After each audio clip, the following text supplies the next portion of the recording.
कालच्या लेक्चरमध्ये काय बघितलं आपण?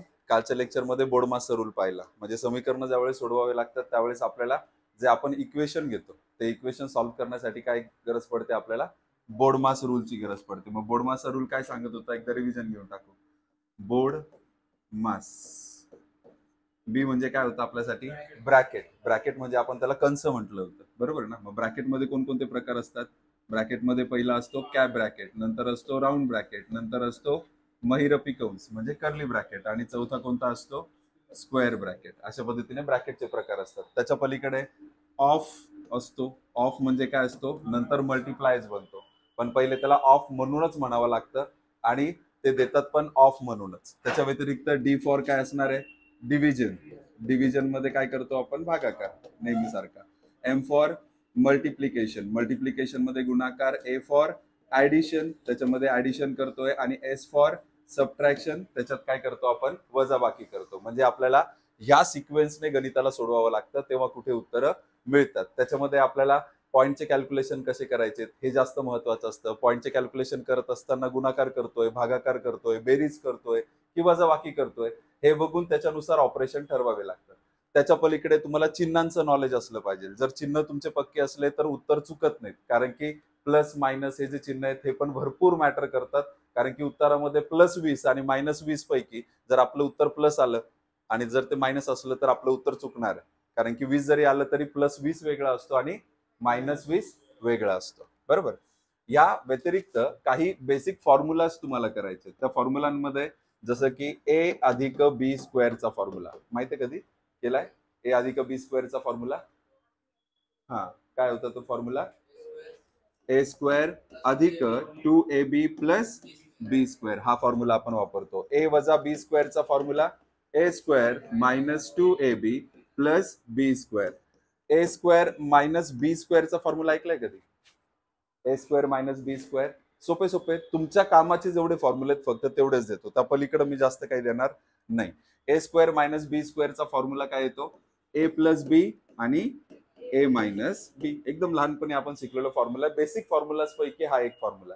मग तुम्हाला हे करायचं आहे. ए स्क्वेअर वजा बी स्क्वेअर म्हणजे काय असेल? ए प्लस बी ए मायनस बी. त्या पलीकडे अजून काही फॉर्म्युले असतात, जसं की ए प्लस बी चा क्यूब याचा एक फॉर्म्युला असतो. माहिती कोणाला काय असतो हा फॉर्म्युला? ए प्लस बी क्यूबचा फॉर्म्युला ए वजा बी क्यूब याचा एक फॉर्म्युला असतो. त्या पलीकडे तुम्हाला ए क्यूब प्लस बी क्यूब आणि ए क्यूब मायनस बी क्यूब हे काही फॉर्म्युलेस तुम्हाला पाठ असले पाहिजे. आता हे जे फॉर्म्युले आहेत ना हे नाहीच्या बरोबर येणार तुम्हाला, म्हणजे याची गरज नाही पडणार तुम्हाला. तुम्हाला वरच्या फॉर्म्युलांची गरज आहे, पण हे फॉर्म्युले एक माहीत असले पाहिजे म्हणून एक तुम्हाला लिहून देतो फक्त. त्या पलीकडे याची गरज तुम्हाला नाहीच्या बरोबर आहे, केलेच पाहिजे असं बिलकुल पण कंपल्सरी नाहीये. ए प्लस बी क्यूबचा फॉर्म्युला काय येतो? ए क्यूब प्लस बी क्यूब प्लस 3ab आणि इथे ए प्लस बी हा फॉर्म्युला यूज करायचा असतो, है ना? फॉर्म्युले फक्त लक्षात ठेवा. पाठांतर करावं लागतं काही गोष्टींचं, त्यापैकी हे फॉर्म्युलाज आहेत. याच्याऐवजी तुम्हाला नंबर दिले जातील, जसं की 2 अधिक 3 असं. ऍक्च्युली असं नाही विचारलं जात, याच्यामध्ये एक्स आणि वाय अशाच किमती टाकून तुम्हाला ते विचारलं जातं. त्याच्यापैकी एखादा अननोन असू शकतो, मग त्यावेळी आपल्याला ते वापरायची गरज पडते, है ना? तर मग ते ऍक्च्युली कसे असतील हे उदाहरणांमध्येच कळतील, असं सांगून कळणार नाही. इथे काय येणार आहे? A cube minus B cube minus 3ab आणि ए मायनस बी हा फॉर्म्युला आपल्याला इथे यूज करायचा आहे. ए क्यूब प्लस बी क्यूबचा फॉर्म्युला असतो ए प्लस बी, ओके, आणि A square minus A B plus B square. म्हणजे इथे प्लस असला की इथे प्लस टाकायचं, पण इथे मायनस टाकायचं. इथे ए बी आहे फक्त, 2ab नाहीये बरं. त्यानंतर A cube minus B cube साठी A minus B A square plus A B plus B square. Okay, हे खालचे फॉर्म्युले जे दाखवतोय मी ते केलेच पाहिजे असं कंपल्सरी नाहीये. सध्या तरी तुमच्या लेवलला फक्त वरचेच क्वेश्चन्स विचारले जातील, खालच्यांची शक्यता नाहीच्या बरोबर आहे. पण जर डिफिकल्टी लेवल वाढवायची ठरवली त्या लोकांनी तर यापैकी एखादा फॉर्म्युला येऊ शकतो, म्हणून फक्त डोक्यात राहू द्या. वापरायचा कसा हे एक्झाम्पल झाल्यानंतर कळेल, मग तुम्हाला कळेल की हे फॉर्म्युले वापरल्यामुळे गणित किती सोपं होतं. जरी पाठांतर करायला हे जरा जड जातं तरी सुद्धा सोडवत असताना याची किती मदत होते हे गणित आल्यानंतरच कळतं, त्या पलीकडे तुम्हाला कळायचं नाही. पण हे वरचे फॉर्म्युले पाठ असणं गरजेचं आहे. हे वरचे 3 फॉर्म्युले तरी ऍटलिस्ट कंपल्सरी पाठ करा, कारण की जास्तीत जास्त तुम्हाला असं काही विचारलं जाऊ शकतं.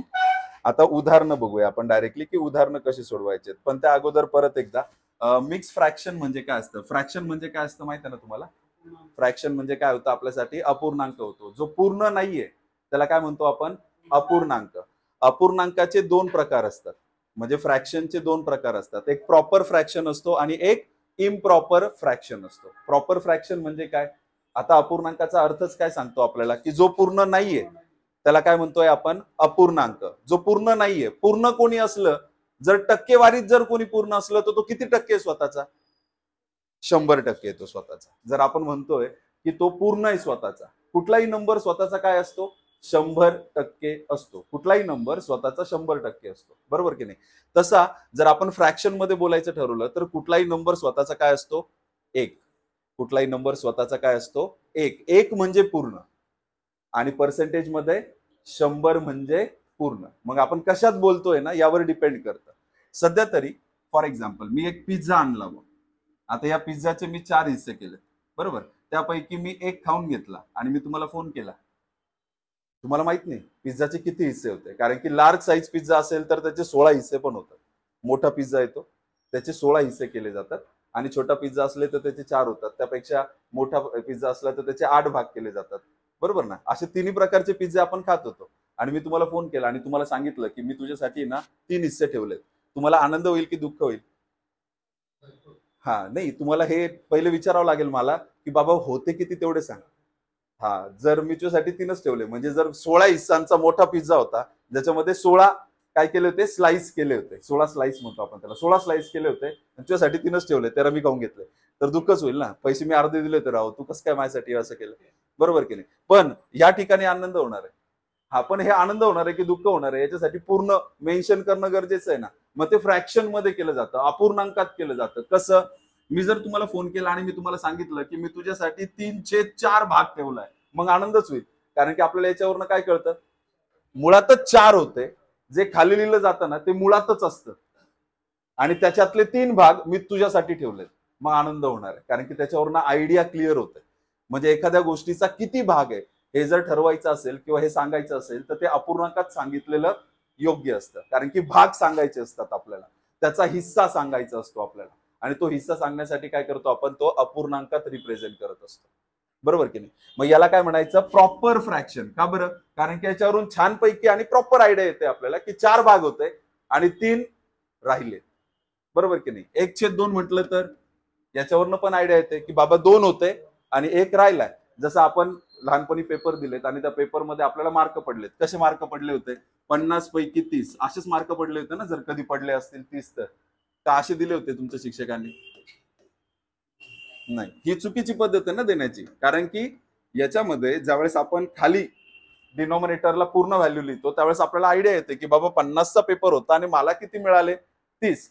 म्हणजे ज्याच्याबद्दल बोललं जातंय ते वरती लिहिलं जातं आणि ज्याच्याशी कम्पेअर केलं जातंय त्याला खाली लिहावं लागतं. मग इथं पण तीच गंमत आहे की बाबा 4 होते आणि 3 बद्दल आहे. पण कधी कधी उदाहरण असं येतं, मग काय करायचं? हे पण फ्रॅक्शनचा प्रकारच आहे. याला इम्प्रॉपर फ्रॅक्शन म्हणतात. हा पण फ्रॅक्शनचाच प्रकार आहे, पण याला काय म्हटलं जातं? Improper fraction. याच्यामध्ये काय होतंय? मला आहे ना हिस्सा पलीकडे गेलेला दिसतोय. जर मी तुम्हाला फोन करून सांगितलं की मी तुझ्यासाठी 4/3 हिस्सा ठेवलाय केकचा किंवा पिझ्झाचा, मग तुमच्या मनात साहजिकच प्रश्न येईल, बाबा होते तर 3 ना, तू 4 कसे ठेवले? बरोबर की नाही? मग पुठ्ठा घायला होतो काय? म्हणजे आपल्याकडे होते किती? 3 आणि तू ठेवलेत किती माझ्यासाठी? 4. म्हणजे हे चुकीचं वाटतं कुठेतरी. सांगायला चुकीचं वाटतं, ऐकायला चुकीचं वाटतं की 4/3 हिस्से.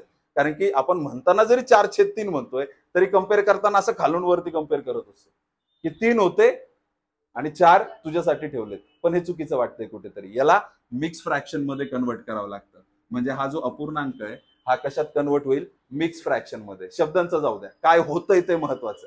जर असं कधी गणित आलं ज्याच्यामध्ये जो वरचा आहे तो काय खालच्या पेक्षा मोठा आहे, याला तोडून बनवणं गरजेचं आहे आणि जे तोडून बनवतो ना आपण त्याला मिक्स फ्रॅक्शन म्हटलं जातं. मग ते मिक्स फ्रॅक्शन कसं असतं? 3 जसला तसा लिहायचा, कारण की आपण 3ने आता 4ला भागणार आहे. बरोबर ना? 3ने 4ला भागल्यावर 3 एक 3, म्हणजे इथं 3 एक 3 येणार आहे. 4ला भागत होतो, 3 एक 3, उरला किती? 1. म्हणजे वरती काय येणार आहे? 1. म्हणजे जो भागाकार गेला तो इथं लिहायचा आणि जे उरलंय ते वरती लिहायचं आणि याला काय म्हटलं जातं? Mix fraction. हा, पूर्णांक युक्त अपूर्णांक, यालाच मिक्स फ्रॅक्शन म्हणतात. आता एकदम टिपिकल मराठी शब्द सगळ्यांनाच कळतील असं काय गरजेचं नाही, कारण की हे शब्द आपण बऱ्याच दिवसापासून ऐकले नाही, म्हणून मी जाणीवपूर्वक वापरत पण नाहीये.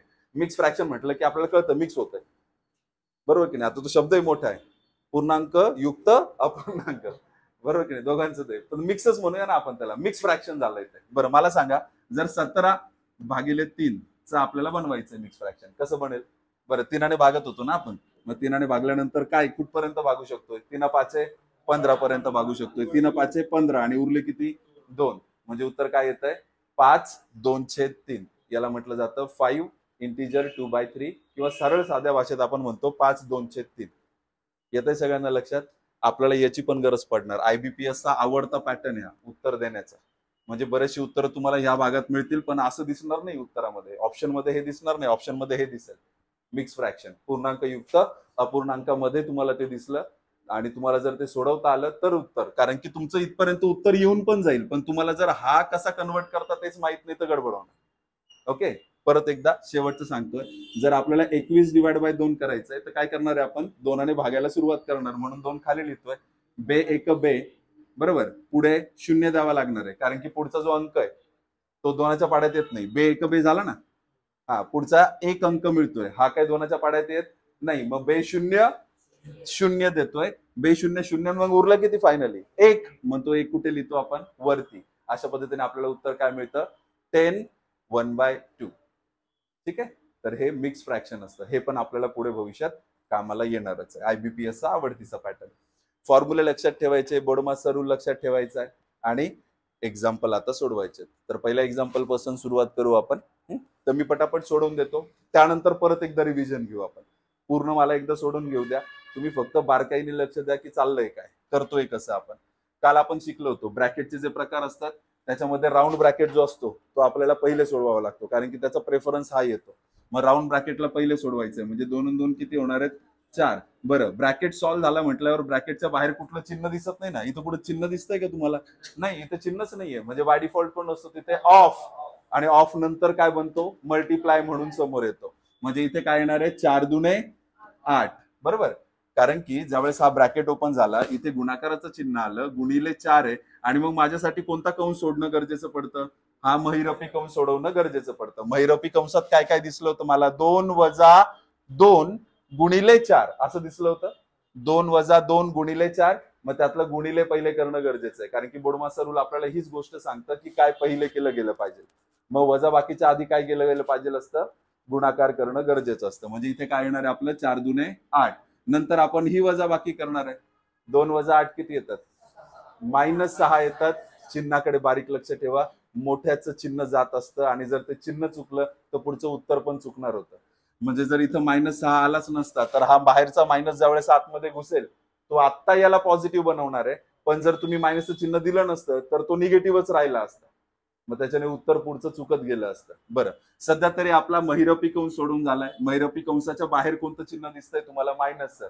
आता कंस सोडून झाला म्हणजे आता तो मोकळा होणार, म्हणजे तो निघून जाणार. निघून गेल्यावर हा बाहेर येणार, आणि बाहेर येताच तो काय बघणार? बाहेर काय? मायनस आहे. मायनस मायनसची भिडत होणार, आणि मायनस काय बनणार? प्लस बनणार. म्हणजे माझ्यासाठी हा काय बनलाय आता? 2+6 बनलाय. 2 आणि 6 किती होतात? 8. बरं, आता आपले चौकोनी ब्रॅकेट सोडवायची बात चालली होती. चौकोनी ब्रॅकेटच्या आतला आपण सोडत होतो. चौकोनीच्या ब्रॅकेटमध्ये 8 उरलाय फक्त. तो चौकोनी ब्रॅकेट सुद्धा निघून जाणार, कारण की सॉल्व्ह करून झालेलं आहे. आणि ज्यावेळेस सॉल्व्ह करून झालेलं आहे त्यावेळेस 2 - 8 उरलं ना माझ्याकडे फक्त, आणि 2 - 8चं उत्तर काय येतंय? -6 येतंय. 2 - 8चं उत्तर येतं -6. हे -6 तेव्हा आलं जेव्हा आपण इथं बारकाईने लक्ष दिलं की इथं -6 होतं. नाही तर पुढचे गणित चुकत गेले असते आणि उत्तर आपलं +6 आलं असतं, किंवा त्या पलीकडे काहीतरी वेगळं आलं असतं. ऑप्शन मध्ये नन ऑफ दिस असतोच. एकही ऑप्शन तुम्हाला निगेटिव्ह दिसत नाही. माझं उत्तर तर निगेटिव्ह आलंय, ऑप्शन मध्ये एक पण निगेटिव्ह दिसत नाही. म्हणजे आपण विचार करतो यार आपलं चुकलं की काय. आणि IBPS चा हाच डाव असतो, ऑप्शन मध्ये पण तुम्हाला कन्फ्युज करण्याचा प्रयत्न करतात ते लोक. म्हणजे फक्त प्रश्नांमध्ये कन्फ्युज करणं हे त्यांचं काम नाहीये. त्या पलीकडे जाऊन ते ऑप्शन मध्ये कसं त्यांना कन्फ्युज करता येईल, विद्यार्थ्यांना कसं गुंतवता येईल हे बघतात ते लोक. मग आपलं उत्तर जर ऑप्शन मध्ये कुठेही मायनस नसेल, ऑप्शन मध्ये असं असतं बुवा आणि नन ऑफ दिस, मग तुमचं उत्तर काय असतं? नन ऑफ दिस, यापैकी कुठलेही नाही. म्हणजे वरील दिलेल्या ऑप्शन पैकी कुठलेही नाही, याला काय म्हणतात? नन ऑफ दिस म्हणतात. वरतील पैकी कुठलंही नाही. माझं उत्तर वेगळं आलंय ना, मग none of this were tick करायचं आणि पुढे जायचं असतं. आलं लक्षात सगळ्यांना? हा, तर हा झाला पहिला प्रश्न. याची रिव्हिजन घेणार आपण परत एकदा, त्यामुळे काही काळजी करू नका. पुढचा प्रश्न, याच्यामध्ये काय करायचं आहे आता परत एकदा, ब्रॅकेटचे वेगवेगळे प्रकार आले आपल्यासमोर, बरोबर ना? मग त्यामध्ये एक नवीन प्रकार आला जो आपण पहिलेच बघितलाय. जे ब्रॅकेटच्या प्रकारात सगळ्यात पहिले सोडवलं जातं ना, त्याला काय म्हणतात? कॅप किंवा बार ब्रॅकेट म्हणतात. कॅप ब्रॅकेट म्हणा किंवा बार ब्रॅकेट म्हणा, सुरुवात तर तिथूनच करायची असते. पण त्या पलीकडे मला पहिले याचं उत्तर द्या. ए वजा बी अधिक सी आणि ए वजा बी अधिक सी, या दोघांची उत्तर द्या बरं मला. विचार करून सांगा की उत्तर काय असेल.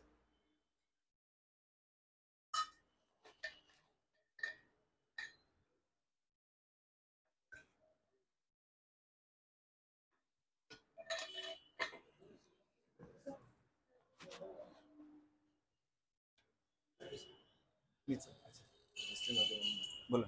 क्लासेसच्या बद्दल विचारायचं होतं. कोणत्या क्लासेस बद्दल? बँकिंगच्या. कोणासाठी करायचं? मीच. तुम्हाला स्वतःला करायचं? आर्मी. आर्मी म्हणे का? नेमकं लेक्चर चालू आहे आज, काउन्सिलर पण नाहीये. किती वाजता येऊ मग उद्या? उद्या जमेल तुम्हाला यायला? टायमिंग संध्याकाळच्या वेळी या. याच टायमाला बेटर होईल, कारण की उद्या माझं लेक्चर नाहीये. मला ह्या टायमिंगला मी फ्री असेल. 8 वाजता आलात तर तुम्ही बेटर आहे. उद्या ना 8 वाजता. नाही, फक्त बाकी. नेक्स्ट शेड्यूल कधी आहे म्हणजे येणार?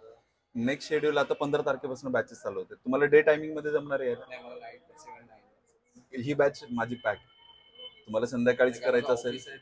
हो हो, नाही कल्पना आली मला ती. पण कसं आहे, ही बॅच आहे ना, ही वेगळी बॅच आहे. हिच्यात पूर्ण मराठीमध्ये शिकवलं जातं आणि I think it is not useful for you.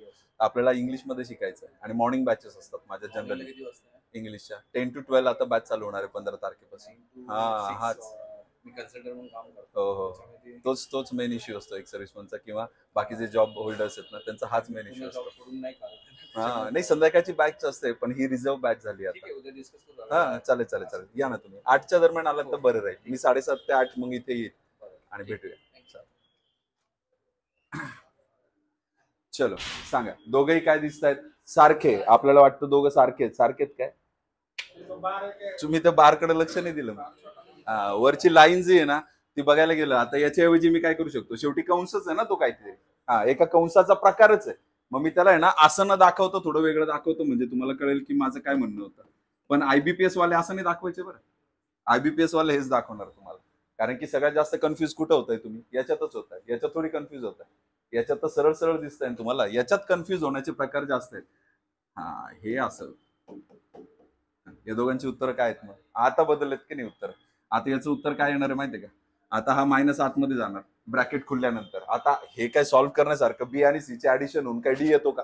नाही. म्हणजे याच्यापासून काय मिळणार नाही आपल्याला. म्हणजे आपल्याला ते जसलं तसंच लिहायचंय. फक्त एवढंच आहे की जे कंस आहेत ते काढून टाकायचे. सिम्प्लिफिकेशन, सरळीकरण म्हणजे काय असतं? जेवढं काही तुम्हाला मोकळं करता येईल तेवढं मोकळं करून द्या गणिताला. मग मला एवढं ब्रॅकेट काढून तर मोकळं करता येणार नाही त्याला. मग ब्रॅकेट काढून मोकळं करतो मी. ए वजा बी वजा सी, कारण की आता हा वजाचं चिन्ह आतमध्ये जाणार आणि दोघांनाही भिडणार. बी ला पण भिडलंय आणि सी ला पण भिडलंय आणि तो निगेटिव्ह असल्यामुळे तो काय करतो? प्रत्येकाचं चिन्ह विरुद्ध करून टाकतो. हा प्लस बी आहे ना माझ्यासाठी, जरी दिसत नसलं तरी. चिन्ह द्यायलाच पाहिजे असं गरजेचं नसतं, पण तो काय आपल्यासाठी प्लस बी आहे. प्लस बी काय होऊन गेला? Minus B. आणि प्लस सी पण काय होऊन गेला? Minus C. म्हणजे याचं रूपांतर त्या भागात झालं. तशा पद्धतीने झालं. बरं, पुढचं याच्यात काय करावं लागतंय? बरं, इथं ब्रॅकेट आणि त्या ए मध्ये कुठलं चिन्ह आहे का? नाही. म्हणजे बाय डिफॉल्ट ऑफ आहे. आणि ऑफ म्हणजे असतोय मल्टिप्लाय. मल्टिप्लाय म्हणजे करायचा आहे गुणाकार. कोणाशी? आतल्यांशी. सगळ्यांना भेटून जायचंय. म्हणजे ए बी ला पण गुणेल, ए सी ला पण गुणेल. म्हणजे उत्तर काय येणार आहे माहिती आहे आपलं? मायनस ए बी आणि मायनस ए सी. चिन्ह तर जाणार, बाकी सगळे जात आहे. चिन्ह पण जाणार. म्हणजे आता A into minus B minus A B होणार आहे आणि ए इंटू ए सी. इथं चुकलो जरासा. इथे काय येणार आहे? प्लस, कारण की इथे प्लसचं चिन्ह आहे. प्लस प्लसला भेटायला गेलाय. चिन्हात बदल होणार नाही. जर बाहेर मायनस असतात तर चिन्हात बदल झाले असते, पण बाहेर काय ऑलरेडी प्लस आहे. तो प्लस म्हणूनच जातोय, तर चिन्हात बदल तो करणार नाहीये. अशा पद्धतीने हे दोन प्रकार असतात. याच्यात सुद्धा कन्फ्युज करायचा प्रयत्न करतील. गणित एकदम छोटं देतील, बारकं गणित देतील, पण तुम्हाला सोडवताच येणार नाही. म्हणजे तुम्हाला गणित असं दिलं जाईल, फॉर एक्झाम्पल 3 वजा 2 अधिक 4 आणि ब्रॅकेट असं दिलं जाईल. मग पोरांना कळायचं नाही ना की करायचं कसं आहे म्हणून. त्यांना काय वाटेल? अरे हे तर साधच आहे, आपल्याला काय करायचंय? पहिले हे ब्रॅकेट सोडवायचे. 4 आणि 2 6 होतात. मग 3 6 गेलेत, किती उरतात? -3. असं वाटेल त्यांना. पण हे मुळातच चुकीचं आहे, कारण की हे गणित असं नव्हतंच कधी. हे गणित होतं असं, ज्याच्यामध्ये काय करायचं होतं आपल्याला, या दोघांची वजाबाकी होणार. तर वजाबाकीच ना, कारण की चिन्हासहित आलंय आतमध्ये. ती जी कॅप काढली आपण ती चिन्हासहित काढली आहे, म्हणजे इथे काय होणार आहे, +2. म्हणजे इथं पुढे येणार आहे 3 × 2. याचं उत्तर 2 येत आहे ना. -2 +4 किती होतात, होणार तर वजाबाकीच. चिन्ह कोणाचं जाणार, मोठ्याचं. 4तनं 2 गेले 2 उरतात, चिन्ह मोठ्याचं गेलंय म्हणजे प्लसचं गेलंय. आणि इथे काय आलं आपलं 3×6. आणि आपल्या या केसमध्ये काय उत्तर येत होतं, 3 उत्तर आलं होतं. म्हणजे याच्यामध्ये जमीन आसमानाचं तफावत येते जर आपल्याकडे ते नॉलेज नसेल तर. ब्रॅकेटचे अजून पण काही प्रकार आहेत, ते पुढे जाऊन दाखवतो तुम्हाला मी. एक एक उदाहरणांमध्ये कळतीलच तुम्हाला. हे बॅकअप म्हणून ठेवतोय, हे पण कामाला येईल तुम्हाला, कारण की ह्या सगळ्या गोष्टी बारीक बारीक आहेत. एकदा माहीत पडणं गरजेचं असतं फक्त, आपल्याला काय परत परत नाही. म्हणजे गाडी खराब झाली, पंक्चर झाली, तर स्टेपनी कुठे असतं हे माहित पाहिजे असतं. जर माहित नाहीये तर स्टेपनी हाय की नाही इथून प्रश्न चालू होतो. मग ती शोधायची कुठं, ती खोलायची कशी, लावायची कशी, एकदा पाहून घेतलं, डोक्यात बसलं, आपल्याला पुढच्या वेळी वापरता येणार. मग तुम्ही अशा या गोष्टी छोट्या छोट्या वापरत चला. पर्टिक्युलर ह्या एक्झाम्पल पुरतं बोलायचं ठरलं तर ह्या एक्झाम्पल मध्ये बघा, इथं काय करायचं, सगळ्यात पहिले याला सॉल्व्ह करायचं. आता हा जो होता हा 1 पासून स्टार्ट होता, तो चिन्हावर गेला का, नाही. मग चिन्हापासून आतमध्ये घ्यायची गरज नाही त्याला. 1 - 1 किती होतात, 0 होतात. म्हणजे इथं 0 झालं. नंतर 1 - 0 किती होतात, नाही ना, 1 होतात. 1 × 0 0 होतो. 1 - 0, एकातनं 0 गेला किती उरणार आहे, 1च उरतो ना, 0च तर जातोय त्यातनं. नंतर परत काय होणार आहे, 1 - 1 किती येणार आहे, 0. बरं, हाही ब्रॅकेट ओपन झाला, म्हणजे इथं काय येणार आहे, 1 - 0 1. नंतर 1 - 0 0 0. 1 - 1 1 - 1 किती होत आहेत, 0. हा, थोडस परत एकदा अंडू करून सगळं दाखवतो तुम्हाला. बऱ्याच जणांच्या चेहऱ्यावर क्वेश्चन मार्क आलाय, झालंय काय, परत करूया, हरकत नाही. हे बघा, 1 - 1 किती होतोय, 0. आता बारकाईने लक्ष द्या. 1 - 0 किती होतोय, 1 होतोय. बरं, आता तो ब्रॅकेट ओपन करायचा ना आपल्याला. बरं, ब्रॅकेट ओपन झाला, हे मायनस चिन्ह याला लागणार, 1 - 1 होणार नाही. 1 - 1 किती येतंय, मग 0 येतो. नंतर परत आता हे मैरपी कंस ओपन होणार, मग काय उरलं आपल्याकडे, 1 - 0. एकातनं 0 गेला किती उरतो, 1 उरतो. मग आता आपला हा स्क्वेअर ब्रॅकेट ओपन करायची वेळ आली, कारण की स्क्वेअर ब्रॅकेट झालाय सगळं सॉल्व्ह. मग काय उरलं आपल्याकडे, 1 - 1. आणि 1 - 1 किती येतंय, एकदम नॉर्मल प्रोसिजर आहे. बोर्डमास व्यतिरिक्त काही वापरत नाही, बेरीज वजा व्यतिरिक्त आपण काही अजून केलेलं नाही. बेरीज वजाबाकी गुणाकार, मी म्हटलं होतं ना, हे 4 पिल्लर आहेत, याच्याशिवाय गणित सॉल्व्ह होऊच शकत नाही. आणि हे सोपं आहे. जरी दिसायला मोठं दिसत असलं तरी माझी जी मेथड आहे ती जर वापरली तर तुमचं एकाच स्टेपमध्ये सॉल्व्ह होतंय. वेळ पण कमी लागतो, इतरांपेक्षा तुम्ही कित्येक पटीने जास्त फास्ट असणार आहे. कारण की जनरली असं काही मुलांना माहित नसतं की असं करतात म्हणून, कारण की कोणी दाखवतच नाही. हा, ते दाखवतानाच का घाबरतात हे सगळे लोक, कारण की मग मुलांना जड जात आहे ना स्टार्टिंगलाच. मग मुलांना काय वाटतं की अरे इतकं खतरनाक आहे, इतकं अवघड आहे. मग मुलांच्या तोंडावर 12 वाजलेले पाहून शिक्षक काय करतो, तो म्हणतो जाऊ द्या आपण 11च वाजवू, यांना 12 पर्यंत नाही जायचंय. मग तो काय करतोय, लिहून देतोय सगळं. हा, पण नाही, जोपर्यंत तुम्ही पुढची स्टेप घेत नाही ना तोपर्यंत तुम्हाला ते व्यवस्थित करता येणार नाहीये. हे अशा पद्धतीने करायचं. प्रॅक्टिसची गरज आहे फक्त. प्रॅक्टिस झाल्यानंतर ही गोष्ट अवघड वाटणार नाहीच मुळात कधी. बरं, पुढच्या प्रश्नाकडे जाऊया. हा, हे जरा काय करणार, हा, पहिले भागाकार करणार, बरोबर ना. हा, पण 2-2 भागाकार आहेत. कुठला भागाकार करायचा पहिले, हा, डावीकडून उजवीकडे. जर चिन्ह सारखे असतील तर कसं जायचं असतं, डावीकडून उजवीकडे जायचं असतं. पण मी या पलीकडे एक स्ट्रॅटेजी वापरतोय. मी काय करतोय माहितीये का, मी सगळ्या डिवाइडला मल्टिप्लाय बनवतो. आता सगळ्या डिवाइडला मल्टिप्लाय बनवतो, यांना लिहितोय, म्हणजे यांना करतोय अशातला भाग नाही. 99 99 गुणिले 9, हा, असं आलंय, बरोबर. मी केलंय का, नाही केलं नाही, बरं असं लिहिलंय फक्त. नंतर या डिवाइडला मल्टिप्लाय केलं म्हणजे लिहिलंय. आणि मल्टिप्लाय करताना कसं लिहावं लागतं, उलट लिहावं लागतं. म्हणजे जर तुमच्याकडे असं असेल, A/B/C असं असेल बॉ, आणि तुम्हाला या डिवाइडला काय बनवायचंय, मल्टिप्लाय, तर A/C/B लिहावं लागतं. म्हणजे भागिलीचं चिन्ह असेल त्याचं रूपांतर आपल्याला गुणिलेच्या चिन्हामध्ये करायचंय, तर समोरच्याला काय करायचं, फक्त उलट लिहायचं. समोरच्याला उलट लिहायचं. मग मी काय केलं, आता हा 99/999 डिवाइड बाय 1 आहे की नाही, तो 999 भागिले 1 आहे. बाय डिफॉल्ट 1 असतोच, नाही असं म्हणूच शकत नाही. प्रत्येक नंबरच्या वरती, खाली, बाजूला सगळीकडे 1 असतो. तो आपण प्रत्येक वेळी दाखवत नाही. जसं अधिकचं चिन्ह दाखवत नाही तसं तो 1 असतो, तोही दाखवत नाही. म्हणजे इथे 1 होता, मग डिवाइडला काय केलं मी, मल्टिप्लाय बनवलं तर समोरच्याला उलट लिहिलं. मी इथे तेच करणार आहे. या डिवाइडला सुद्धा काय करतो, मल्टिप्लाय, आणि लिहिताना काय लिहितो, 1/99. झालं ना सोपं गणित. हे तर असेच रेडीमेड कॅन्सल होऊन गेले आणि उत्तर काय आलं. हा, पण आता हे एवढं सोप्यात का आलं, कारण की आपण डोकं लावलं. आणि तुम्हाला कधी डोकं लावता येणार आहे, जेव्हा तुम्ही आयुष्यात कधीतरी पाहिलं असं की अरे हा हे असं करतात म्हणून. नाहीतर मुलांची स्ट्रॅटर्जी काय असते तुम्हाला सांगू का, पहिले एक तर भागाकार करायला सुरुवात करतील. ते कशाचा भागाकार करतील, या 9 हा, मग याचं उत्तर काय येईल तुम्हाला करून दाखवतो. मुलांच्या चुकीच्या स्ट्रॅटर्जी काय असतात, याचं उत्तर काय येणार आहे, 1/111.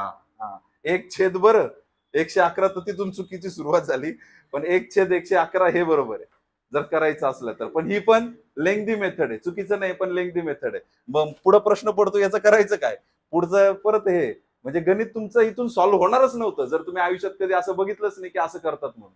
म्हणजे तुमच्या अडचणी तुम्ही हाताने वाढवून घेतात, कशामुळे, फक्त नॉलेज न घेतल्यामुळे. फक्त आपल्याला नॉलेज तर घ्यायचंय, नॉलेजच्या पलीकडे काय घ्यायचंय. नॉलेज आता मिळालंय, काय नॉलेज मिळालंय तुम्हाला, डिवाइडचा मल्टिप्लाय करायचा आणि मल्टिप्लाय करताना समोरच्याला उलट लिहायचं.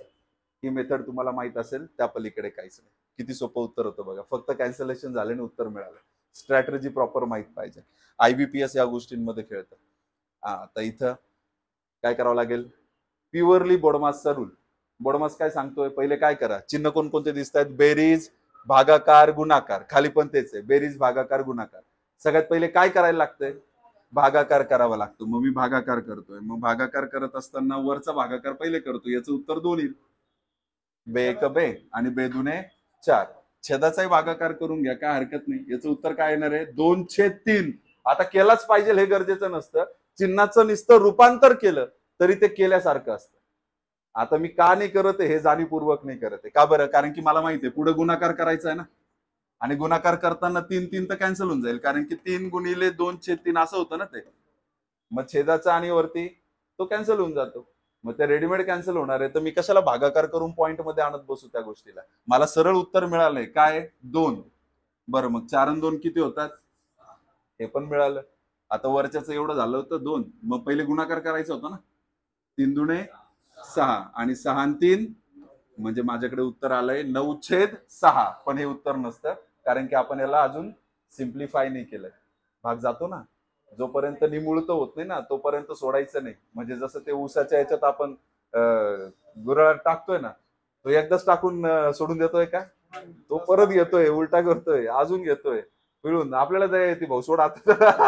आता काय भुगा करतो काय, उडून जाईल ते आता, तोपर्यंत तो पिळत राहतोय.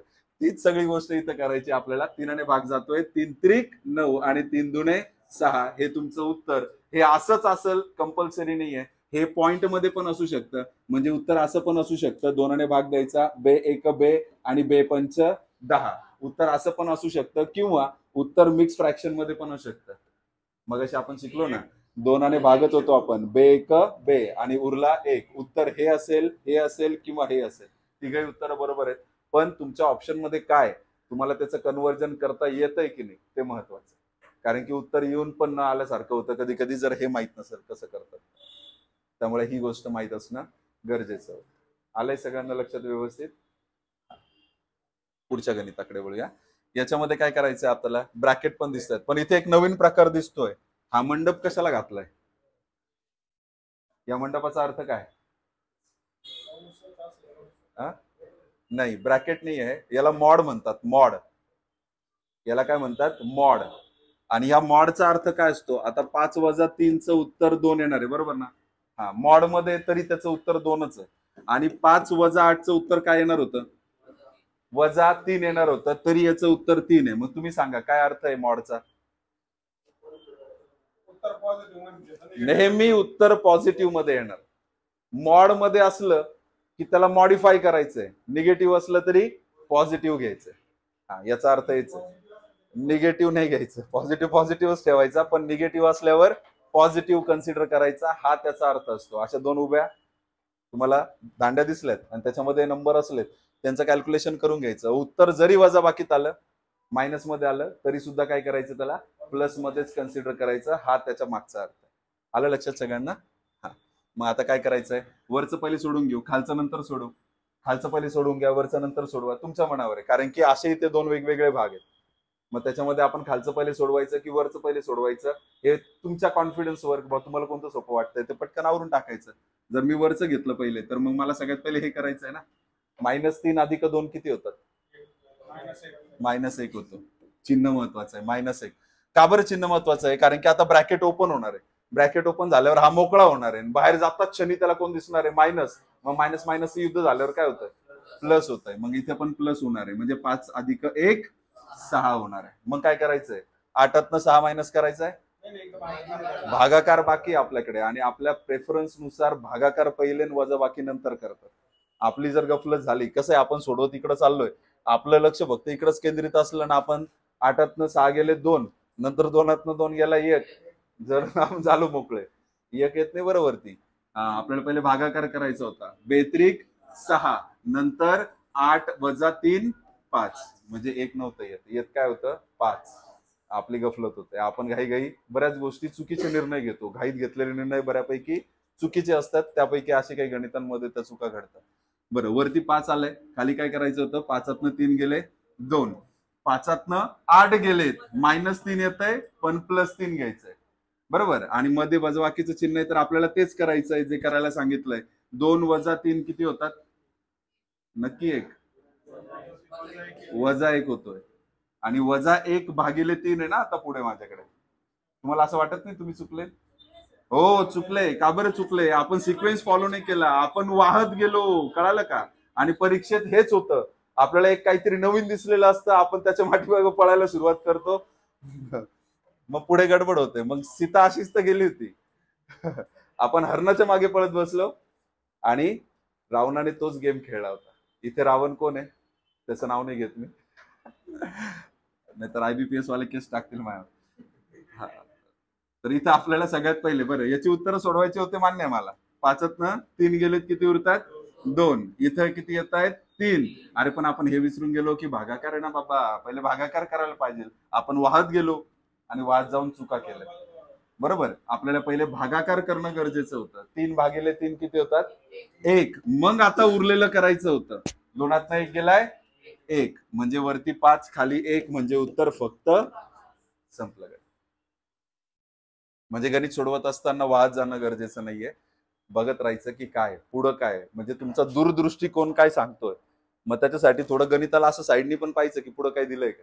नाही तर आपण जिथं कॉन्सन्ट्रेशन आहे बघ तेवढं संपवून टाकून नंतर बाकीचं पुढचं पाहू, अशातला भाग नाहीये. याचा पुढचा विचार करून आपल्याला गणिताला सोडवावं लागतं, तेव्हा कुठं उत्तरं मिळतात. अशा बारीक बारीक चुका रेग्युलरली होत असतात विद्यार्थ्यांकडनं, म्हणून 1 मार्काने 0.5 मार्काने राहून जातात. फक्त या बारीक चुकांकडे जर तुम्हाला व्यवस्थित बघावं लागेल आणि त्याच्यासाठी प्रॅक्टिस वाढवावी लागेल, है ना. मी 1000 एक्झाम्पलची PDF पाठवणार आहे तुम्हाला लोकांना. त्या एक्झाम्पल मधून तुम्ही नाही काही 200 जरी सोडवले स्टार्टिंगचे तरी कल्याण. 200 एक्झाम्पल झाल्यानंतर एवढे एक्झाम्पल मला वाटत नाही तुम्ही 5वी ते 10वी मध्ये पण कधी सोडवले असतील, 200 एकत्र मिळून. हा मागच्या वेळेस आले ते आपले, पण आता बाकी काही लोकांचं पण पूर्ण करा तुम्ही लोकांना, कारण की त्याच्यामुळे तुमचा फायदा होणार है ना. वेळ तर द्यावाच लागणार तुम्हाला. हा बरं, गुणाकार कालच शिकलोय आपण. गुणाकारामध्ये काय करायचं असतं आपल्याला? शेवटी होणार 1 गुणिले 1 गुणिले 1च आहे. उत्तरात 1 असणारच आहे. फक्त प्रश्न आला पॉइंटचा. मग पॉइंट कसे कॅल्क्युलेट करतो? इथं पॉइंट नंतर किती अंक आहेत? 1. इथे किती आहेत? 2. इथे किती आहेत? 3. आणि यांची बेरीज होते. पॉइंट नंतरच्या अंकांची बेरीज होते आणि उत्तरात तेवढे पॉइंट द्यावे लागतात. 3 आणि 2 5 आणि 1 6. 1 2 3 4 5 6 आणि इथं पॉइंट, कारण की पॉइंट नंतर किती दिसले पाहिजे होते? 6. गुणाकाराचं हे छोटस, आणि तुम्हाला प्रश्न पण असेच विचारले जाणार, असेच. याच्यामध्ये गुणाकार छोटासा पण पॉइंट असेल, भागाकार छोटासा पण पॉइंट असेल. त्याच्यामध्ये तुम्हाला कन्फ्युज करण्यासाठी याच्या पलीकडे काय फारसं विचारणार नाही. अशी उदाहरणं असणार आहे तुम्हाला. जेवढा माझा अभ्यास झाला आतापर्यंत मी त्याच्यानुसार सांगतोय तुम्हाला. जसे एक्झाम्पल मी दाखवतोय ना तशातले बऱ्यापैकी एक्झाम्पल तुम्हाला येतात, परीक्षेत पण दिसणार. बरं, याच्यासाठी काय करायचंय? बरं, काल आपला अजून एक गोष्ट ठरली होती की पॉइंट आणि शून्य सोबत राहत नाही. पॉइंट आणि शून्य सोबत कसे राहत नाही? जर 0.12 गुणिले 10 आहे तर याचं उत्तर काय येतं माहिती का? 1.2. का बरं? शून्य 1 होता, पॉइंट कुठे सरकेल? उजवीकडे. किती डिजिट? किती अंक? 1 अंक. 2 शून्य असते तर 0.12 गुणिले 100 असतात तर उत्तर फक्त 12 आलं असतं. का बरं? 2 शून्य होते तर पॉईंट उजवीकडे सरकणार होता. किती अंक? 2 अंक. म्हणजे 12.0 आला असतं, म्हणजे 12 झाला असतं. बरोबर. मग इथे शून्य आहे ना, शून्य काढतो आणि हा पॉईंट काढून टाकतो. बरोबर. शून्य काढला आणि पॉईंट काढून टाकला, म्हणजे माझ्याकडे आता फक्त 3 आहे. तो शून्य निघून गेलाय. बाकी उरलेलं गणित साधं आहे. 3 एक 3, 3 त्रिक 9, 9 त्रिक 27, 27 त्रिक 81. गुणाकार केल्यानंतर 81 येणार एवढं कन्फर्म आहे. प्रश्न कुठं अडलाय? पॉईंट कुठं द्यायचा त्याच्यावर अडलाय. मग पॉईंट कुठे द्यायचा आहे? बरं, पॉईंट नंतर अंक किती उरलेत तेवढ्याचा हिशोब करून टाका. पॉईंट नंतर इकडे 2 अंक उरलेत, हे तर निघूनच गेलं होतं ना पॉईंट त्या शून्यामुळे. बरं, इथं 2 आणि इथे 3, म्हणजे उत्तरात किती दिसले पाहिजे? 5. 1 2 3 4 5 उत्तर असेल तुमचं 0.0081. राहिला होता अजून एक. बरं, गुणिले 3 आता करून टाकू मग आपण. बरोबर, गुणिले 3 करून टाकू, याला काय हरकत नाही. म्हणजे 3 एक 3, 8 त्रिक 24, 2 गेला हातच्याला, 0 0. उत्तर नाही बदलायचं. उत्तर बदललं, पॉईंट नाही बदलायचे, कारण की आपल्याला तीच ऍडजस्टमेंट करायची होती, कारण की याला पॉईंट नव्हताच. त्याच्यामुळे मग पॉईंट तर तेवढेच येणार होते जेवढे आपले ठरलेले होते. फक्त गुणिले 3 करायचं राहिलं होतं, तेही आपण करून टाकलं. येतंय सगळ्यांना लक्षात? काय केलंय? पॉईंट आणि शून्य सोबत ठेवायचे नाही, ते कॅन्सल होतं है ना. अशा एक्झाम्पल वरनं तुम्हाला ते हळूहळू शिकायला मिळणार आहे. घरी गेल्यानंतर हा व्हिडिओ परत परत बघायचा, म्हणजे त्याच्याने लक्षात येईल. बरं, इथे गुणाकार भागाकार सगळं मिक्स दिलंय, पॉईंट सहित, कारण की पॉईंटचेच घरी तर जास्त विचारणार आहे. मग पॉईंट सहित दिलंय. मग सांगा बरं काय करता येईल? हा, पहिले काय करायचं? नियमानुसार भागाकार करावा लागेल. मग काय येईल त्याचं उत्तर? 0.1. हा ना, वरतीच पॉईंट आहे ना, खाली तर पॉईंट आहे नाही. मग आपल्याला भागाकारात पॉईंट तसंच ठेवावा लागणार आहे. म्हणजे उत्तर काय येतं याचं? 0.1 येत आहे. बरं, हे झालं 0.1 उत्तर आलं याचं. त्याच्यानंतर काय करायचंय? गुणाकार. मग काय गुणाकाराचं काय करणार? 0.5 गुणिले 0.5, म्हणायला गेलं तर 5 5 25च करायचंय. मग हा 25 झाला, पण पॉईंट द्यायचा होता, पण 0.25. का बरं? कारण की इथं पण पॉईंट नंतर 1 अंक, इथं पण पॉईंट नंतर 1 अंक, म्हणजे उत्तरात काय असेल? पॉईंट नंतर 2 अंक असतील. मग पॉईंट नंतर 2 अंक दिसत आहेत. मग उरलं काय? फक्त आपल्याला ऍडिशन करायची राहिली आहे. म्हणजे 0.25 अधिक 0.1. आणि आपलं काय ठरलं होतं की आपल्याला बेरीज करायची असली की पॉईंटच्या खाली पॉईंट लिहायचं असतं. आता हे असं वेगळं लिहिणं गरजेचं नाही, ते तिथंच कळतं आपल्याला काय येणार आहे. 0.35 उत्तर येणार आहे. 0.35. हे असं साईडला लिहायचं नाही बरं, याच्याने वेळ वाया जातो. लहान मुलं करतात, आपण नाही करायचं. त्या पलीकडे आपण. बरं, पुढचं. हा जरा मोठं आहे, पॉईंट मधलं आहे. पॉईंट तुम्ही म्हणाल आज सगळे पॉईंटच आणलेत, काल एकही पॉईंट नव्हता, आज पॉईंटच पॉईंट. काल पॉईंटचं त्याच्यासाठी सांगितलं होतं म्हणजे तुम्हाला ते आज शिकवता येईल मला. मग आज पॉईंट मध्ये, कारण की त्यांना कन्फ्युज पॉईंट मध्येच करता येतंय. तुम्हाला छोटीच लेवल द्यायची, मग ते विचार करतील ना यार एवढं यांना. आता महाजनको काय सांगेल यांना IBPS ला, की बाबा 10वीचे पोर आहेत आणि ITI झालेले आहेत, जास्त याच्या पलीकडचे मोठे मोठे क्वेश्चन टाकू नका. मग ते लोक काय विचार करतील, यार छोटेच टाकायचे, मग टाकायचे तरी काय, लहान पोरांसारखं 232 ला मराठीत लिहून दाखवा असं होता. तो जमाना गेला. आता ही दुसरी स्टेज आली आहे. IBPS ला सुधारणा करतोय स्वतःमध्ये. यावेळेस 100% तसा प्रश्न पडणार नाही, 100% पडणार नाही. त्यांनी त्यावेळी शिकून घेतलं की अरे हे प्रश्न तर लय सोपे झालेत म्हणून, कारण की काही स्टार्टिंगच्या फेजेस शिकण्यासाठी म्हणून असतात आणि IBPS शिकतं त्या गोष्टींमधून. हा खूप सोपा प्रकार झाला, हे त्यांना एवढं कळालं असेल. आणि यावेळी जशी फॉर्मची संख्या आहे, जास्त भरले जाणार आहेत जसा अंदाज आहे, आणि ही नोकरी खूप दिवसानंतर आली आहे, हे सगळे अंदाज बांधता माझ्या हिशोबानुसार यावेळी कॉम्पिटिशन जरा तगडी राहील. एवढे सोपे प्रश्न काय विचारायचे नाही तुम्हाला. प्रिपरेशन जरा टफ करावं लागणार.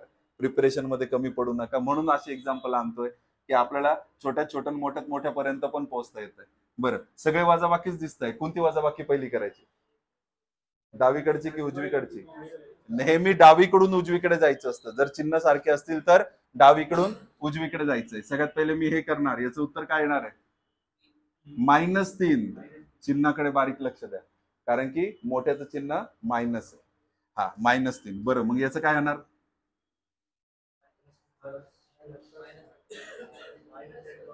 -8.5. मायनस मायनसची बेरीज होते की नाही, हे पण मायनस आहे ते पण मायनस आहे, होणार बेरीज. आणि मग याचं उत्तर काय येणार? 8.5. पण तेही चिन्ह मायनसच, कारण की जातं नेहमी मोठ्याचं. त्यानंतर पुढे -11, बरोबर. म्हणजे मला इथपर्यंत उत्तर मिळालंय -11. आलं इथवर लक्षात. त्याच्यानंतर काय होणार आहे 6.5 वजा. बरं आता हा वजा आतमध्ये घुसेल ना ब्रॅकेटच्या, मग तो मायनस मायनस काय करून टाकेल प्लस, मग दोघांचे ऍडिशन होणार. किती येणार 17.5. चिन्ह कोणतं असणार मोठ्याचं, याचं झालेलं आहे प्लस, म्हणजे याचं चिन्ह आता लागू होणार आहे, ते होणार आहे प्लस 17.5 आणि यांची वजाबाकी होणार आता, कारण की मायनसचं चिन्ह आहे ना बाहेर, ते आतमध्ये जाताना काय होईल मायनस करून टाकेल. मग चिन्ह मायनस झाल्यानंतर उत्तर काय येते तुमचं -12. आता ऑप्शन मध्ये मुद्दामून ते 12 हे असे ऑप्शन टाकतील, -12, 13, -13 असे ऑप्शन टाकतील तुम्हाला कन्फ्युज करण्यासाठी म्हणून. कारण की मायनस आलं तर मनात निगेटिव्हिटी कुठेतरी येतेच, आपल्याला असं वाटतं यार मायनस कसं काय येऊ शकतं, म्हणून आपण परत एकदा चेक करायचा प्रयत्न करतो. आणि त्यात अजून कन्फ्युजन ते कसं वाढवतील, तुम्हाला मायनस ऑप्शन देणारच नाही. -12, -14, -16 नन ऑफ दिस झालं, म्हणजे आपल्याला ऑप्शन मध्ये कुठं मायनस दिसतच नाही. ते जाऊ द्या, प्लसचं चिन्ह पण द्यायचं नाही, म्हणजे आपल्या मनात येणार पण नाही की प्लस मायनस पण आहे बा, चिन्हच देणार नाही. ते म्हणतील 12, 14, 16 नन ऑफ दिस. आपलं आलंय मायनस, आपण 5 बसतोय. काही जण हुशार असतात, त्यांना स्वतःवर एकदम 0% खालचा कॉन्फिडन्स असतोय. ते म्हणतात 12 आला ना जाऊ द्या, मायनसचं काय घेणं.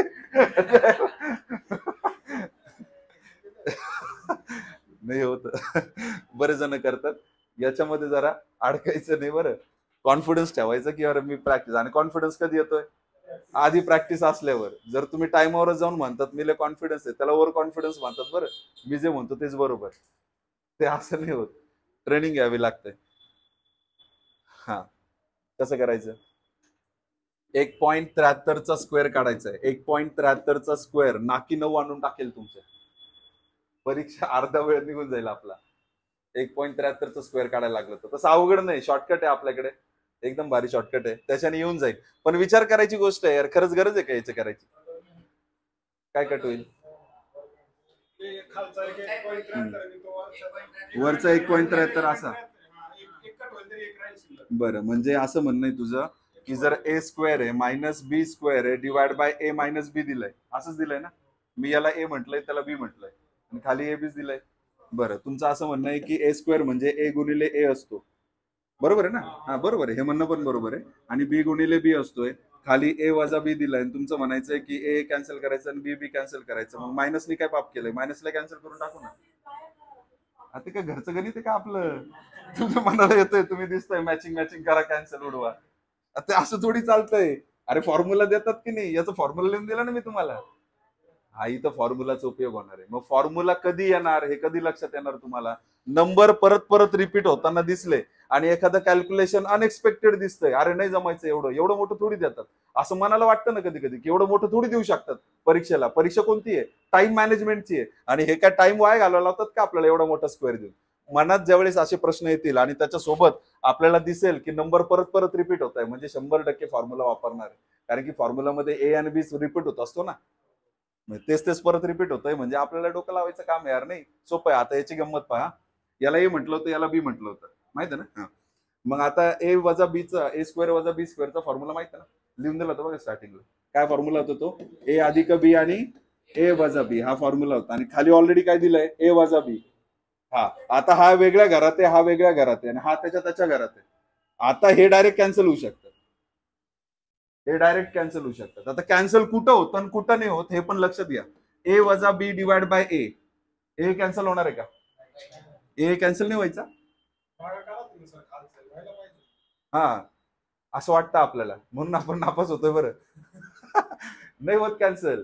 वजाबाकी आणि बेरीज जोपर्यंत आवरत नाही, मी काल काय म्हटलं, बेरीज आणि वजाबाकी कसं असतं, कोणासारखं असतं, काय उलट ऐकताय तुम्ही, भाऊ बहीण. वजाबाकी बेरीज काळजीपूर्वक ऐका, मी शब्द बोललो म्हणजे मी लय विचार करून बोलत असतो बरं. हा 12 वर्षांचा अनुभव आहे त्याच्या पाठीमागे, माझ्या शब्दातून काही चुकीचं निघणार नाही तुम्हाला.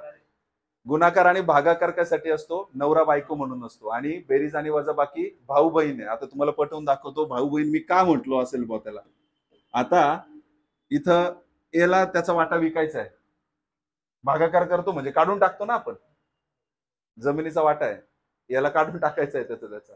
हे काय त्याचा काढून टाकणार आहे का, त्याचा भाऊ जोपर्यंत जिवंत आहे, जोपर्यंत त्यांचं कॉम्प्रोमाइज होत नाही. बघ हे अजून बापाची जमीन आहे ना, वाटणी झाली का तिची, मग भाऊ विकू शकतो का त्याचं नाही माझा माझा हिस्सा? अरे ठरलं कुठं तुझा कोणता आहे? एका कुठे ठरून ठेवलंय का? बरं ठरलं असेल, तोंडी ठरलं असेल, लेखी आहे का काही? उद्या जाऊन तो भाऊ म्हणू शकतो ना तो हिस्सा माझा होता, तू कसं काय विकला म्हणून. आणि वाटणी झाली नाही तर विकायचा प्रश्नच येत नाही. कागदपत्रच अपूर्ण आहे, अजून विकायचा अधिकारच नाही त्याला. जोपर्यंत बेरीज आणि वजाबाकी होत नाही, भाऊ बहिणींची संमती होत नाही, तोपर्यंत असे वाटे काढता येत नाही. त्यामुळे मग याच्यात प्लस आणि मायनस मध्ये चालत नाही. पण नवरा बायको असते, मग नवऱ्याने त्याचा हिस्सा विकला, बायको म्हटली असते का मला विचारलं नाही तुम्ही? तो वेगळा प्रश्न आला की तुम्ही मला न विचारता केलं बुवा असं. पण त्याच्यात असं बायकोला विचारलंच पाहिजे. हा काय नैतिक अधिकार नाही बायकोचा. नैतिक आहे, कानूनी अधिकार नाहीये, नैतिक आहे. कारण की नैतिक दृष्ट्या तू माझा नवरा आहे, मग तू तर मला विचारायला पाहिजे होतं. ऍटलीस्ट संमती नको घेऊ, सांगतच मला विकतोय म्हणून. असंच विकून टाकलं तुम्ही आणि मला घरी येऊन सांगताय की गाडी आणली. जमीन विकली, गाडी आणली, तू कशाला विकली वगैरे आपण करत होतो. हा गुणाकारच चालतंय बरं. हा पण बेरीज आणि वजाबाकीमध्ये चालत नाही. आता हे स्टोरी स्वरूपात सांगितलं कारण की लक्षात राहावं, त्यामुळे ते काळजीपूर्वक लक्षात घ्या. आता हे गुणाकारासाठी होते, हे जरी कॅन्सल होत असले तरी पूर्ण घरच्या घर कॅन्सल झालंय, बरोबर ना? हे पूर्ण घर, हे खालचं घर कॅन्सल झालं. मग उरलं काय आपल्याकडे? ए प्लस बी. म्हणजे ह्या एवढ्या मोठ्या प्रश्नाचं उत्तर काय फक्त माहितीये का? या दोघांची बेरीज 7 आणि 3 10, 7 आणि 3 10 आणि 1 आणि 1 2. म्हणजे तुमच्या प्रश्नाचं उत्तर फक्त 2 होतं. कोणी म्हणाल का एवढं सोपं होतं? नाही. काही जणांना टेक्निकवाले असतात, त्यांना स्क्वेअर कसं काढायचं फक्त तेवढंच माहित असतं. ते पहिले स्क्वेअर काढायला सुरुवात करतील. येतंय मला, अरे येतंय, परीक्षेचा वेळ निघून जाईल, तुझं काय येतंय, तुझं अजून स्क्वेअरच नाही झालं, वजा बाकी आहे. मग नाही जमायचं.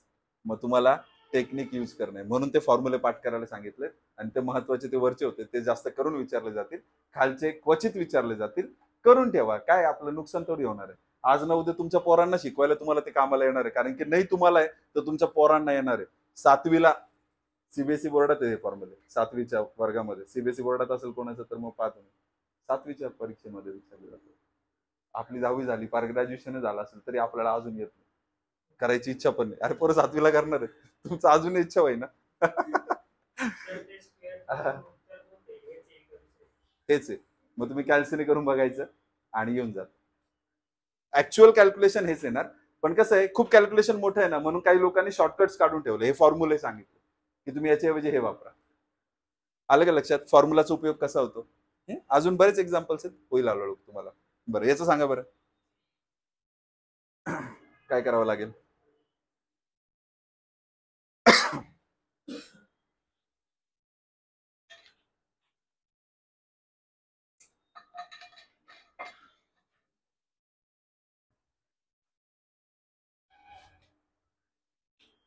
हा आता परत तुम्ही मला सांगा, 4.44चा खरंच स्क्वेअर काढत बसणार का आपण?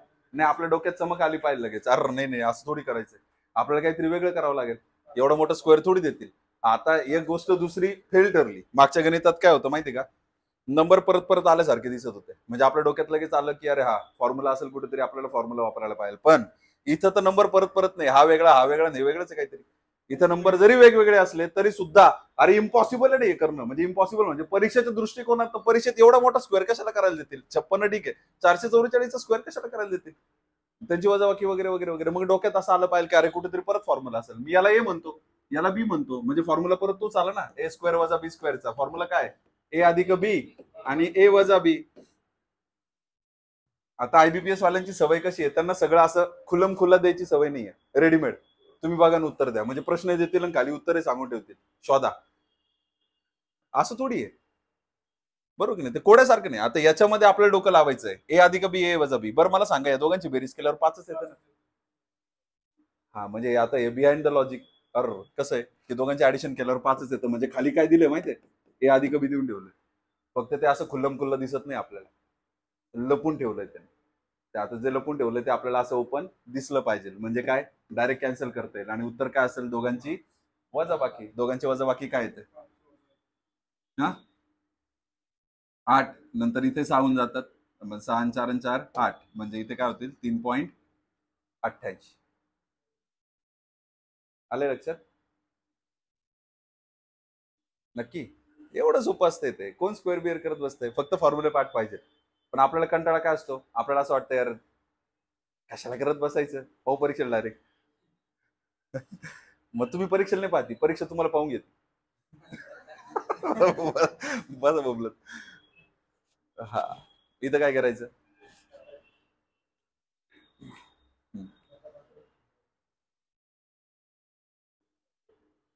काय नाही, इथं बोडमास वापरायचा आहे. बोडमास नुसार सगळ्यात पहिले काय करायचं आपल्याला. हा, पहिले नाही ना, भागाकार कुठे आहे, गुणाकार आहे ना, हा गुणाकार करावा लागेल. मग 13×52 आणि 4×1=4 असं डायरेक्ट दोघांना सोबत घेतलं तरी चालतंय. 13×52 आणि 4×1=4. नंतर हा उरलाय 2x. हा, मग याला मी 2x म्हणतो डायरेक्टली. आणि इथं काय होणार होतं, 13×9 117. हा, पाडेपाठ करा बरं.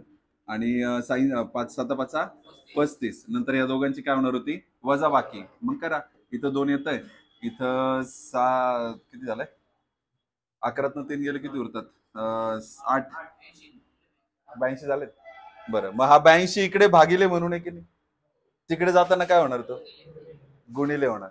इकडे भागिले, तिकडे होणार गुणिले. मग 5ने गुणलं जाणार आहे, 5×2=10, 8×5=40 आणि 1=41. म्हणजे त्या साईडला हे तिकडे गेल्यावर 410 झालं. बरं, इकडे हे काय होतं, 452 वजा 2x होतं की नाही, 452 वजा 2x. बरं, आता हा 2x तिकडे घेऊ आणि हा 410 इकडे घेऊ. ज्याला शोधायचं त्याला नेहमी पॉझिटिव्ह मध्ये ठेवा, म्हणजे बरं पडतंय. याला इकडे घेतलं तर हा झाला 2x आणि 410 इकडे आल्यानंतर मग हा वजा बाकी होणार. वजा बाकी डायरेक्ट करतो मी. 2तनं 0 गेलेत 2, 5तनं 1 गेलाय 4 आणि 4तनं 4 गेले 0.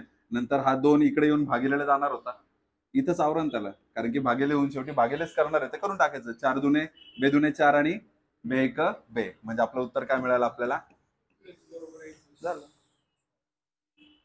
येत आहे लक्षात.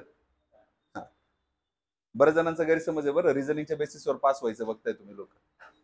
बऱ्याच जणांचं मला असं ऑब्झर्व झालं की तुम्ही रिझनिंगच्या बेसिसवर पास होण्याचं हे स्वप्न असेल तर लिहून द्या कुठेतरी, की आम्ही ते लोक आहेत जे आम्ही रिझनिंगच्या बेसिसवर पास होऊन दाखव. जे जे झाले त्यांना 10-10 हजाराचं बक्षीस माझ्याकडे. गणिताला हात नाही लावायचं फक्त. फक्त रिझनिंगवर पास होऊन दाखवा. जरी तुम्हाला 50 मार्काला रिझनिंग येणार आहे तरी पास होत नाही तुम्ही रिझनिंग मध्ये, फक्त रिझनिंग करायचं ठरवलं तर. गणिताची मदत लागतेच.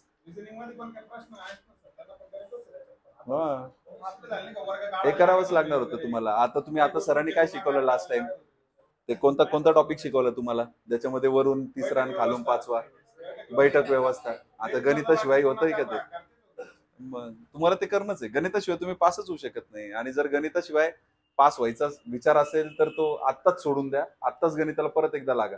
गणिताशिवाय काय पास होत नाही तुम्ही. आणि गणित म्हणजे काय खूप अवघड आहे का, नाही, फक्त अंगातला कंटाळा काढायची गरज आहे. अंगातला कंटाळा काढला, रात्री बसलं तुम्ही अभ्यासाला, तर काय नाही, करतात ना. आता आमचं इंजिनिअरिंग झालेलं आहे, तर आम्ही म्हणजे फक्त टाइमवरच अभ्यास करायचो बा. आम्ही काय वर्षभर अभ्यास केलेली मुलं नाही आहेत. इंजिनिअरिंगची पोरं जनरली टाइमवरच अभ्यास करतात परीक्षेच्या आधी. पण तो अभ्यास इतका खतरनाक असतो आमचा की डायरेक्ट झोपाच विसरून जातो आम्ही. 6-6, 7-7 दिवस फक्त 15-20 मिनिटं झोपलेले माणसं. फक्त तेवढं झोपायचं, डुलकी घ्यायची, चहा पित राहायचे, विक्स लावायचे डोळ्याला. हे प्रकार केलेत आम्ही. विक्स लावले की डोळ्यातनं पाणी येत राहतंय, म्हणजे झोप येणारच नाही. असे वेगवेगळे प्रकार करून आम्ही जागा राहून अभ्यास केलेला आहे. पण वर्षभर मेहनत नाही घेतली, पण एकदाच घेतली, पण फुल पॉवर लावली. तसंच आहे तुमचं, आतापर्यंत नाही मेहनत घेतली ना, पण आता समोर परीक्षा आली आहे, नोकरी आहे, 40,000 समोर दिसत आहेत दर महिन्याला. आता हातातनं घालवायचे तर त्या सोडून. असे तुम्हाला दान धर्म करायचे असेल वा, लईच आपल्या आई वडिलांची पुण्य नाही, देऊन टाकू आपली नोकरी कोणाला तरी, तर देऊन टाका ना अशीच. हा, पण ज्यांना करायचंय ना, मग त्यांनी भिडलं पाहिजे या गोष्टीला. बिलकुल मागं पुढं नाही पाहिजे. डायरेक्ट दिवसाची रात्र करून टाकायची. बहाणे भरपूर आहेत, मग बहाणे काही संपत नाही. तुमच्याकडे जसे तसे माझ्याकडे पण आहे. प्रत्येक माणसाकडे असतात. नाही करायचे बहाणे कोणाकडे नाही आहे, प्रत्येकाकडे आहे. हा, पण करायचा बहाणा ज्याच्याकडे आहे ना, तो पुढे जातो. नाही करायचे तर सगळ्यांकडेच.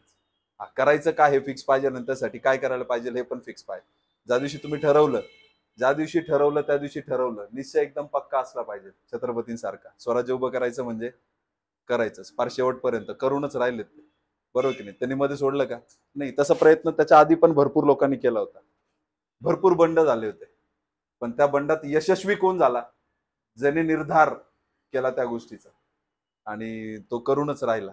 त्याला साथीदारांची गरज लागली, बऱ्याच सगळ्यांची. सृष्टीने पूर्ण मदत केली. तुमच्यासाठी पण करू शकते. मदत मागायची घरच्यांची. घरच्यांना म्हणा थोडे कामं देऊ नका आम्हाला, थोडे दिवस करू द्या मला अभ्यास. झालं सेटल तर बाई ठेवू, 4 बाया ठेवा. बरोबर की नाही. घरकाम करण्यासाठी काय नाही फरक पडत. फक्त एवढे 1.5-2 महिने फक्त जरा मेहनत घे. 1.5-2 महिन्यानंतर आयुष्याची मजा होऊन जाईल. बरं, पहिले इथे काय करायचं आपल्याला, ही बेरीज करून टाकू, बरोबर ना. आता याची बेरीज कशी करतात हाही प्रश्न आहे बऱ्याच जणांचा. हा हा छेद समान करायचा नाही, पण मी अजून एलसीएम पर्यंत गेलोच नाही. ती टेक्निकच मी तुम्हाला अजून शिकवली नाही, त्यामुळे मी त्याच्यावर आता बोलत नाही. जाता जाता आपण एलसीएम बद्दल बोलू, कारण की एलसीएम ची गरज आहे. पण सध्या तरी इथं नॉर्मलीच काय सांगतोय मी, बे एक बे आणि 3 1 3 आणि खाली 3 2 6. ज्यांना नाही जमत नाही एलसीएम कारण की एलसीएम प्रत्येकाच्याच बसची बात नाहीये. तिरकस गुणाकार हा त्यातला एक पर्याय असतोय. याच्यात वेळ जरी वाया जात असला तरी उत्तर येतं, हे महत्वाचं आहे. काही न आल्यापेक्षा येणं गरजेचं आहे. हा, ते थोडं फास्ट करायला शिका, कारण की फास्ट येणं गरजेचं असतं, नुसतं येणं पण गरजेचं नसतं. याला फास्ट करायचं. एलसीएम ची टेक्निक बऱ्याच दिवसापासून डोक्यात नाही, त्यामुळे मग ते आत्ताही बसेल अशी काही गॅरंटी नाही. त्यामुळे मग ते शेवटचा भाग ठेवलाय मी, जाता जाता सांगून देतो, त्याची प्रॅक्टिस करू आपण. बरं, इथं काय झालंय मग, 3 आणि 2 5/6 अधिक 1/x होता आणि इक्वल टू 4 होता. बरं, हे तिकडे जाताना काय होणार आहे, मायनस, म्हणजे 4 वजा काय होणार आहे, 5/6 होणार आहे. आता हे प्लस आहे ना इकडं, हे पूर्णच्या पूर्ण तिकडे चाललंय. आता याला ते प्लस म्हणून होतं ना, प्लस म्हणून होतं, तर तिकडे काय जाणार आहे, मायनस म्हणून जाणार आहे. बरं, मायनस म्हणून गेलं, मग काय करायचं, 1/x 6 × 24 मधून 5 गेले 19 डिवाइड बाय 6. याच्या पलीकडे याचं काहीच होऊ शकत नाही. पण आपल्याला एक्स शोधायचा होता, 1/x नाही, 1/x शोधायचा होता का, नाही, एक्स शोधायचा होता, फक्त एक्स शोधणं हे टार्गेट आहे. तर एक्स इज इक्वल टू काय, आता हे उलट आहे, यालाही उलट करून टाका. मला याला उलट बनवायचं ना, एक्स वरती आणायचं ना, मग यालाही उलट करून टाका. काय होणार आहे ते 6 आपल्या प्रश्नाचं 6/19. एक शोधायचं होतं. बऱ्याच जणांना काय, आता आयबीपीएसचा पॅटर्न सांगतो बरं, एकदम मुद्दामून एक्झाम्पल घेतलं. आपलं उत्तर आलंय 19/6. आयबीपीएस ने पहिलाच ऑप्शन हा दिलेला असेल आणि दुसरा दिलेला असेल 6/19. आपण काय म्हणतोय, काय आलंय 19/6. मग इथं चुकायची शक्यता परत वाढली आपली, कारण की आपल्याला एक्स विचारला होता, 1/x नाही. मग आपण इथंच मार खाल्ली की नाही, म्हणजे एकदम लक्ष नसल्यामुळे. कारण की तुमचा पेपर परत सांगतो अवघड नसणार आहे, फक्त ते बारकाईने विचार करून टाकतील. त्यांची टीम फार मोठी असते, मोठ्या लोकांची टीम बसते, त्याच्यात सर्वसाधारण व्यक्ती तुमच्या सारखा पण एक जण असतो, की हे पोरं कसा विचार करतात, हे पोरं काय विचार करू शकतात, आयटीआयचं पोराचं काय असू शकतं, त्याचा कितपर्यंत दिमाग चालू शकतो, त्याच्यात आपल्याला त्याला कसं चॅलेंज करता येईल, या सगळ्या गोष्टींचा विचार करूनच पेपर बनवला जातो. असं नुसतं टाइमपास रात्री बसलो आपण, चला 5-6 क्वेश्चन काढून द्या गोळा करून झाला पेपर, अशातला भाग कधीच नसतो. तो पेपर ज्या लोकांनी सेट केलाय पहिले त्यांना द्यावा लागतो, त्यांना पैकीच्या पैकी मार्क पाडून दाखवावे लागतात, की बाबा तू देतोय पेपर, ठीक आहे, इम्पॉसिबल तर नाही ना, उद्या काय ते आरटीआय टाकतात लोक, राईट टू इन्फॉर्मेशन, आरटीआय टाकतात, आरटीआय टाकून देतात, अरे हा पेपर तर होऊच शकत नव्हता, तुम्ही दिलाच कशाला. मग त्या आरटीआय नुसार परत पेपर घ्यायची वेळ आली तर करोडो रुपयांचा खर्च लागतो एक पेपर घ्यायला. सेंटर नुसतं निवडायचं ठरलं तर त्यांना 25 आणि 30 लाख रुपये नुसतं त्यांच्या 3 तासाचं भाडं असतं. एवढं भाडं कोण देतंय, परत परत पेपर कोण घेणार आहे, सगळी एवढी यंत्रणा काम करते, एवढी यंत्रणा परत काम करायला लावणार. एकदाच पेपर देतील पण लय विचार करून देतील. परत रिचेकिंगचा, आयबीपीएसची हिस्ट्री आहे, त्यांनी परत कधीच पेपर घेतले नाही, झाला आणि त्याच्यात चुका निघाल्या आणि त्याच्याने काय झालं, आयबीपीएसला जमतच नाही. हा, त्यामुळे बारीक लक्ष ठेवायचं या गोष्टींकडे. बरं, चला पुढचं करूया आपण. काय करणार पहिले, सगळ्यात पहिले ते हे आवरून घ्यायचं. हे मिक्स फ्रॅक्शन असतं ना, याला असं कधीच सोडवता येत नाही. मिक्स फ्रॅक्शनला जर तुम्हाला सोडवायचं असेल तर काय करावं लागतं, पहिले त्याला फ्रॅक्शन मध्ये कन्वर्ट करावं लागतं. मग हा 1/4, 4 आणि अधिक 1 5, म्हणजे हा काय होणार आहे आपल्यासाठी 5/4 होणार आहे. हा काय होणार आहे 5/4 होणार आहे. बरं, मग मी इथून पुढे डायरेक्ट लिहिणार. याचं उत्तर आलंय 5/4. याचं उत्तर काय येणार आहे, 9 1 9 आणि 5 14/9 गुणाकार 8 1 8 8 आणि 5 13 डिवाइड बाय 8 भागिलेचं गुणिले बनवू लगेच. हा, भागिलेचं लगेच गुणिले बनवून टाकू ना आपण, कारण की बनवाच लागणार आहे आपल्याला. 6 2 12 आणि 1 13, 13/2 लिहायचं होतं, मी लिहिणार 2/13. का बरं, कारण की भागिलेचा करून घेतलं. मग आता काय आपलं एकदम मस्त कापाछापीत चालणार. बस 13 13 गेलाय, बेचोक 8, बेदुणे 4, बेसाती 14. हा, इथं काय आलंय 5/9 आणि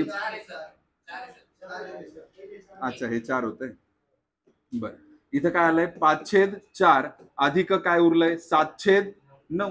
हा, बरं, मग काय करतात माहितीये तुम्हाला, तिरकस करतात. याच्या सोबत 9 5 45 अधिक 7 चोक 28 डिवाइड बाय 9 चोक 36. करा दोघांची बेरीज, 8 आणि 5 13 आणि 4 आणि 3 7 डिवाइड बाय 36. छोटं बनवता येणार, बस झालं, आवरलं त्याचं तेवढंच, त्याच्या पलीकडे नाही जाता येणार त्याला. हा, मिक्स फ्रॅक्शन मध्ये करू शकतो आपण.